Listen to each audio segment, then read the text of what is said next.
आज मैं मौजूद हूँ आयशा जहां ज़ेब के घर के बाहर, जिनको आप शोज में देखते हैं। आज उनसे हम उनकी पर्सनल लाइफ के बारे में क्वेश्चंस करेंगे। जियो क्यों छोड़ा? जब मुझे लग रहा था शायद हमारा कंटेंट थोड़ा वीक होता जा रहा है तो मुझे दस्तबरदारी करनी पड़ी वहाँ से। स्टार्ट में कितना कमाती थी और अब कितना कमाती हैं? अब इस वक्त तो I am jobless. Urdu point की वीडियोस देखने के लिए हमारा चैनल सब्सक्राइब कीजिए और बेल के आइकन पर क्लिक कीजिए ताकि आप हमारी तमाम आने वाली वीडियो से बाखबर रह सकें। अस्सलामुअलैकुम। उर्दू पॉइंट से मैं हूँ आपकी मेज़बान तहमीना शेख। नाज़रीन, आज मैं मौजूद हूँ आयशा जहां ज़ेब के घर के बाहर। आयशा जहां ज़ेब से ढेर सारी बातें करेंगे, आइए मेरे साथ।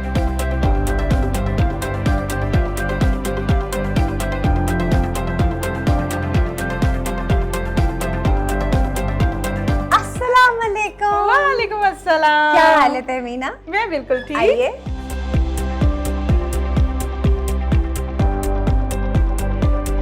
आयशा जहां ज़ेब के घर हम नाजरीन आ चुके हैं और बहुत सी ऐसी बातें हैं जो हम आयशा जहां ज़ेब से जानेंगे। बहुत ही अच्छी, बड़ी प्यारी सी और बड़ी फ्रेंडली सी आयशा जहां ज़ेब, जिनको आप शोज में देखते हैं। आज उनसे हम उनकी पर्सनल लाइफ के बारे में क्वेश्चंस करेंगे। आयशा, सबसे पहले तो मुझे और मेरे नाजरीन को, व्यूवर्स को, आपके फैंस को, सब ये लोग जानना चाहते हैं कि जियो क्यों छोड़ा? देखिए, मैं बिलीव करती हूँ कि जब आप एक जगह आपने बहुत अच्छा काम किया हो ना और आपको लगे कि आगे चल के शायद मज़ा नहीं आएगा, तो मेले को भरा छोड़ देना चाहिए। अरे उसके छोड़ने की कोई ऐसी ख़ास वजह नहीं थी, लेकिन ये कि मैंने ये डिसाइड कर लिया कि वक्त अच्छा है, मेला भरा छोड़ना चाहिए। कोई तो वजह होगी। वजह तो होती ही है, जाहिर सी बात है, तभी तो दुनिया में लोग इधर से उधर और उधर से उधर जाते हैं। But if you ask me, मेरा ख्याल है जहाँ इतना अच्छा काम किया हो उसके ऊपर मतलब वो फिर बदमज़गी करने का फ़ायदा नहीं होता। मेरा बहुत अच्छा वक्त गुजरा है टीम के साथ भी, इदारे के साथ भी। सो अब जब छोड़ दिया, बस छोड़ दिया। याद आता है? नहीं, आई हैव मूव्ड ऑन। और ये कि वक्त बहुत, हर वक्त का अपना एक मज़ा होता है। And I'm aiming for more projects. So हर वक्त के जो अपनी सेटिंग है, सर्कमस्टांसेस हैं, उनको एंजॉय करना चाहिए। अगर आप पीछे ही सोचते रहेंगे तो आप आगे नहीं बढ़ सकते कभी भी। आयशा, ये बहुत बड़ी बात होती है कि एक खातून होते हुए आप एक ऐसे शो को लेकर चल रही हैं जिसका कोई मुकाबला ही नहीं कर पा रहा, जिसकी रेटिंग ही नहीं आ पा रही है। और फिर आपके बाद बहुत से शो स्टार्ट हुए और लोग उनको लेकर चल भी रहे हैं और यकीनन ये एक सिलसिला है, चलता रहता है। स्विचिंग भी होती रहती है, काफी ज़्यादा स्विचिंग भी होती रहती है, हो भी रही है। लेकिन मुझे ऐसा लगता है कि ये बहुत सादत की बात होती है, बड़ा प्लस पॉइंट है, बड़े रिवॉर्ड की बात है कि एक लड़की होके, एक खातून होते हुए शो को लेकर चलना और नंबर 1 पे आपका शो आ रहा है और कोई आदमी भी मुकाबला नहीं कर पा रहा, ये उससे भी बड़ी बात है। नहीं, ये तो अल्लाह का कोई ख़ास करम रहा मुझ पे कि हमने काफ़ी अच्छा कंपटीशन में रहे, मैं भी और मेरे उस्ताद हैं आफ्ताब साहब भी। और जब तक किया, अच्छा कंपटीशन दिया एक दूसरे को। ऑब्वियसली जब मुझे लग रहा था कि शायद हमारा कंटेंट थोड़ा वीक होता जा रहा है तो मुझे अपनी दस्तबरदारी करनी पड़ी वहाँ से। तो बेसिकली यही रीज़न बनी, आप समझ लें। लेकिन ये कि मुझे बहुत मज़ा आया। एक खातून कैसे लोगों के, और मैं आज भी, यानी इट्स बिन ऑलमोस्ट 8-9 मंथ्स कि मैंने उसे छोड़ दिया खबरनाक को, बट आज भी लोग बहुत प्यार से मिलते हैं और कहते हैं कि जैसा तुमने किया वैसा आज तक नहीं कोई कर पा रहा और कोई ऐसी दूसरी खातून नहीं है। एंड इतना ज़्यादा अप्रिशिएट करते हैं लोग, यहाँ तक कहते हैं कि आपने इस जॉनर में ख़वातीन को इंट्रोड्यूस करवा दिया, यानी इस जॉनर में इससे पहले सारे मेल yes. और अभी तक कोई फीमेल नहीं है। So they just appreciate so much के बहुत खुशी होती है, बहुत अच्छा लगता है, बहुत अच्छा लगता है। बिल्कुल ठीक है। अच्छा आयशा, ये बताइए कि बचपन में शौक क्या था कि बड़े होके क्या बनना है? देखिए, मेरा बचपन जो था ना वो थोड़ा सा ट्विस्टेड था। मैं हमेशा से जर्नलिस्ट बनना चाहती थी। अच्छा। हाँ, बट ये कि मुझे लिखने का बहुत शौक था, पर मैं इस किस्म का जर्नलिस्ट, टेलीविज़न का जर्नलिस्ट नहीं बनना चाहती थी। मुझे अखबार में लिखना था, मुझे कहानियाँ लिखनी थी। कहानियाँ तो खैर मैं अभी भी लिखती हूँ, लेकिन ये कि मुझे क्रिएटिव उसमें ज़्यादा जाना था। लेकिन वक्त को कुछ और ही मंजूर होता है, आपको नहीं पता होता। अम्मा ने जाने नहीं दिया, अंग्रेज़ी पे बहुत फोकस रहा हमारा, अम्मी का भी, उर्दू अदब पर भी और अंग्रेज़ी अदब पर भी। वालदा की एक समझ लें वसीयत ही थी कि जिस भी ज़बान में बात करनी है मुकम्मल तरीके से उसी में बात करनी है। क्योंकि जब ऑडिशन हुआ तो आफ्ताब साहब ने जब सेलेक्ट किया वो इसी बेसिस पे था कि तलफ़्फ़ुज़ साफ़ है हाँ। और अदायगी ठीक है। अच्छा मुझे ये बताइए आयशा, जैसे कि हम बात करते हैं एक्सपीरियंस की, तो 6 साल आपने काम किया जियो पर। जी बिल्कुल। और जियो पर ही स्टार्ट किया, जियो पर ही एंड किया। जी बिल्कुल। और उसके बाद अभी तक आगे आप क्या करती हैं ये हमें भी नहीं पता। अभी तक तो I was basically on a break, क्योंकि अच्छा। इतना लंबा और इतना स्ट्रेन्यूअस था हमारा शूट स्केड्यूल कि हम 10-10 12-12 घंटे काम करते थे। हाँ। और मतलब ये या तो हो ना कि आप काम कर रहे हैं तो आपको पता नहीं चल रहा, मतलब समटाइम्स ऐसा होता था कि हम 6-6 घंटे वेट कर रहे होते थे for something and someone to just kick in and come in. जिस दिन ऑडिशन था, जी, जिस दिन जियो गई थी, जी, उस दिन डरी समी है आयशा थी या नहीं? बिल्कुल भी नहीं। ज़िंदगी ने कभी जब भी मेरी आंखें दिखाई हैं, ज़िंदगी ने जब भी कभी कोई नया मौका दिया है, एडवेंचर दिया है, मैंने कभी डरे बगैर उसे पूरी तरह टफ टाइम दिया। अच्छा। हाँ, बिल्कुल तो ठीक है। डर वर वाला कोई चक्कर नहीं है। डर का तो अगर होता ना चक्कर, तो मैं जिस दिन बराह रास्त मेरा रॉबरी हुई थी मेरे साथ, ये पीछे बैग स्नैचिंग, तो बराह रास्त मैं उसको, जो मेरा रॉबर था उसको मैंने नीचे गिरा लिया था। तो वो अगर डरने वाला चक्कर होता तो मैं दुम दबा के भाग चुकी होती, लेकिन ऐसा है नहीं असल में। अच्छा आयशा, इंसान की ज़िंदगी में अच्छे एक्सपीरियंस भी होते हैं और बैड एक्सपीरियंस भी होते हैं। बिल्कुल। तो बैड एक्सपीरियंस वो जो आपको भूलता ना हो, शेयर करें आज। देखिए तहमीना, ज़िंदगी इज़ फुल ऑफ एक्सपीरियंसेस, अच्छे भी हैं, बुरे भी हैं, इमोशनल भी हैं, कुछ कॉमिक भी हैं। सारे एक्सपीरियंसेस आपको याद रहते हैं, लेकिन जो ये लास्ट एक्सपीरियंस जो मैंने अभी आपसे शेयर किया है, रॉबरी वाला, ये एक ऐसा एक्सपीरियंस था जो बराह रास्त था। और गो कि उस वक्त मैं बिल्कुल नहीं डरी। और गुड एक्सपीरियंस कौन सा रहा? जिंदगी गुड एक्सपीरियंसेस से भरी हुई है। अच्छा। हाँ, जिंदगी इतनी फिल्मी है कि अगर एक कोने से शुरू की जाए तो आखिर तक आते आते आप हंस के शायद लोटपोट भी हो जाएं और रोते रोते भी आप कहें कि यार ये क्या, ये वाकई कोई इंडियन फिल्म या कोई पुरानी फिल्म चल रही है पाकिस्तानी। तो गुड एक्सपीरियंसेस हर मोड़ पे आपको गुड एक्सपीरियंस आपका वेट करते हैं। You just have to look for it. यानी आप बचपन में कहीं पढ़ा था किसी अदब की किताब में कि जो एनर्जी आप इस दुनिया में छोड़ते हैं, जो आप ढूंढते हैं, वो आपको मिलता है। यस। तो अगर आप अच्छाई छोड़ेंगे तो जिंदगी में आपको अच्छाई मिलेगी। सही। अगर आप बुराई छोड़ेंगे तो जिंदगी में आपका ऑरा आपको घसीट कर बुरे लोगों में ले जाएगा, बुराई की तरफ लेकर जाएगा और आप कभी अपना दामन नहीं बचा सकेंगे। बिल्कुल ठीक है। जहाँ पर हम बात करते हैं फैंस की आयशा, तो फैंस जो हैं वो अपने स्टार की, अपनी पसंद की एक एक चीज़ को फॉलो करते हैं, देखते हैं। ये आपको भी अंदाज़ा है, ये मुझे भी अंदाज़ा है। हर टीवी चैनल पर, हर लोगों के सामने काम करने वाला, चाहे वो सोशल मीडिया पर है, चाहे वो टीवी चैनल पर है, इन तमाम चीज़ों की उसको नाव एंड हाउ होती है। बिल्कुल। आपका जो कहका है, आपकी जो मुस्कुराहट है, जो मैं अभी लगवाऊंगी भी वो लोगों को बहुत पसंद है। लोग कहते हैं आयशा बहुत प्यारा हंसती है। और पर्सनली तौर पे जब मैं कहीं ना कहीं बैठी और इसी तरह हम एंकर्स का जिक्र हुआ तो आपके कहके का जरूर जिक्र हुआ। अच्छा, जब मैंने वो क्या चक्कर है? देखिए, ये मुझे ना मैं खुल के जिंदगी को एंजॉय करती हूँ।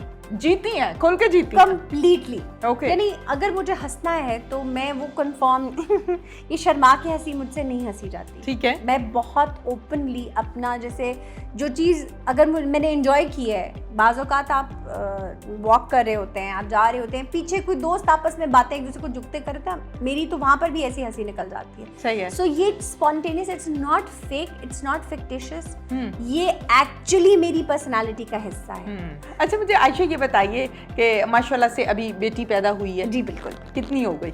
1 साल। 1 साल की। कितने बच्चे हैं? माशाल्लाह 5। माशाल्लाह। बाबा से ज़्यादा अटैच हैं या आपसे?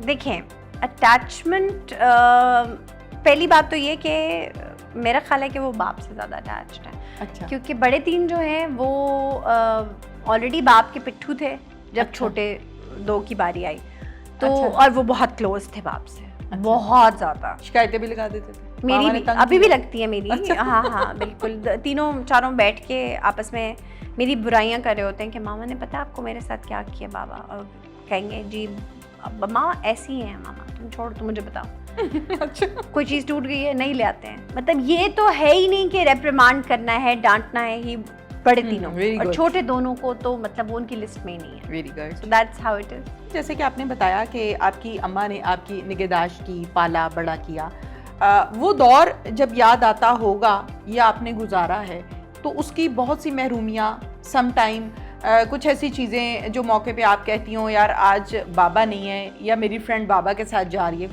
कुछ ऐसी चीज़ें जो बचपन में देखी, फिर गुज़रते गुज़रते माशाल्लाह आयशा से आयशा जहाँ ज़ेब हो गई और एक नाम बन गया, बहुत से फैंस हो गए, अब भी हैं। फिर फर्स्ट मैरिज और अप्स एंड डाउन्स आते रहे, फिर उसके बाद सेकंड मैरिज और माशाल्लाह 5 बच्चे। ये जो सफ़र रहा इसमें कुछ चीज़ें समझती हैं कि आपके बच्चों की और आपके बचपन की सेम रही? नहीं, मेरी बचपन के अंदर जो सिचुएशन थी, हमारी फैमिली थी बहुत बड़ी। अच्छा। यानी मेरी 3 खालाएं थी और 3 मामू थे। और एक खाला की 4 बेटियां थी और एक बेटा था, और दूसरी खाला की बेटी मैं थी। ठीक है। मामू के 2 बच्चे थे। ठीक है। 3 बच्चे थे। ठीक है। So it was like a bouquet full of people. हमारे घर में हर वक्त ऐसे लगता था ईद है या शबरात। हमें किसी तीसरे बंदे की जरूरत नहीं पड़ती थी। अच्छा। So, बचपन मेला घर में ही था। मेला तो हर वक्त घर में ही लगा रहता। ठीक है। दूसरी बात ये कि अगर पर्सनली आप पूछें कि कुछ मैंने क्या महरूमियाँ महसूस की, हाँ इमोशनली बहुत बड़ा लैक होता है। मैं कहती हूँ माँ बाप जब अलग हो रहे होते हैं उन्हें इस बात का एहसास नहीं होता कि वो अपनी किसी भी वजह से अलग हो रहे हैं।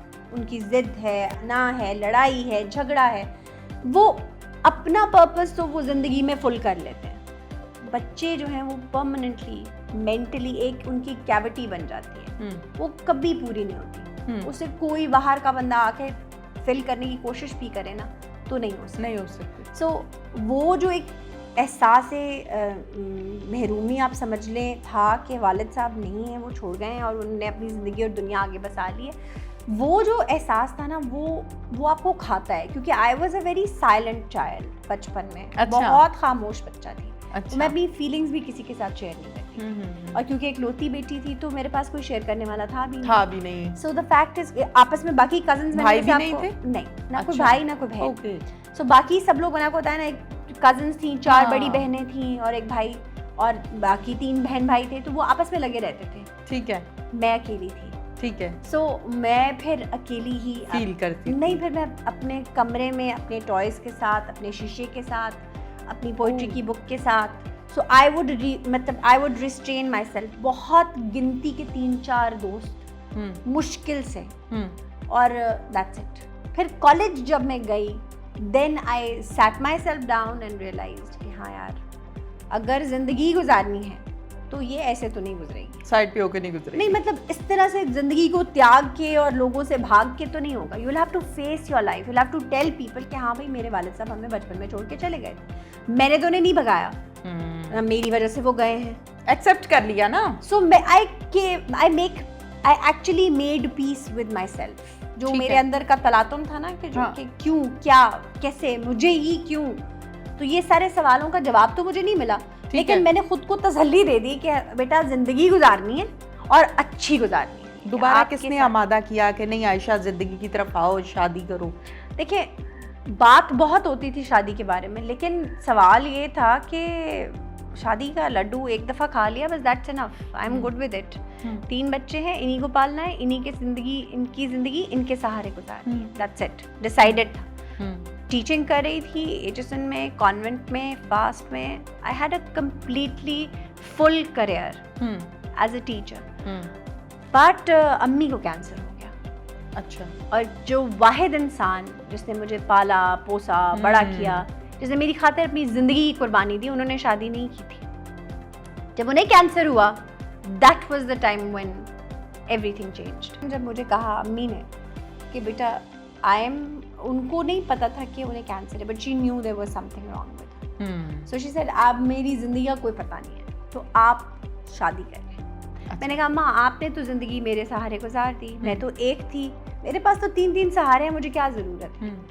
शी सेड नहीं, मैंने नहीं की थी, इसीलिए आपको कह रही हूँ कि आप कर लें। ठीक है, मैंने ठीक है। एक गलत फैसला लिया था, आपके आप साथ गलत फैसला ना लें। हाँ, क्योंकि बचपन जब मैं बहुत छोटी थी, अराउंड 3, तो मैं अम्मा के साथ जिद किया करती कि आप दूसरी शादी क्यों नहीं कर लेती। 3 साल का बच्चा अपनी माँ को कह रहा है कि आप दूसरी शादी कर लें, जब वो अंकल जब आएंगे आपको ले जाएंगे, फिर बाद में आप मुझे ले जाना। 3 साल का बच्चा? 3 साल का बच्चा। अच्छा।